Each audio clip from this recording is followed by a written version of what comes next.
L'eau recouvre 70% de la planète, mais 97,5% a une teneur en sel trop élevée pour pouvoir être bu ou utilisée dans l'agriculture et l'industrie. 2,5% seulement est douce, mais une grande partie est emprisonnée dans les glaciers, le reste se trouve dans les nappes phréatiques et les eaux de surface. Ainsi, moins de 1% de la totalité de l'eau sur la Terre est potable et près d'un quart de l'humanité n'a pas accès à une eau saine. On recense dans le monde plusieurs foyers de tension liés à l'or bleu. En Asie centrale, les États désertiques du Kazakhstan, de l'Ouzbékistan et du Turkménistan se disputent avec les pays contrôlant 80% des ressources en eau de la région, le Tadjikistan et le Kirghizistan. Mais le partage des ressources en eau est surtout crucial dans toute la région du Moyen-Orient, largement désertique. Le lac de Tibériade est le principal réservoir d'eau d'Israël.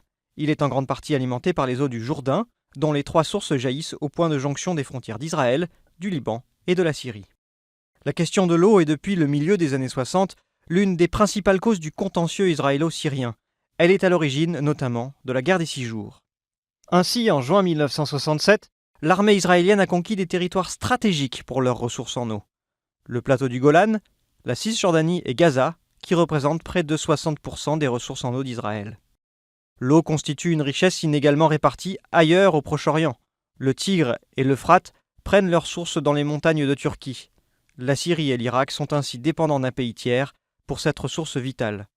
Ils réclament depuis des années un partage hydrique plus équitable.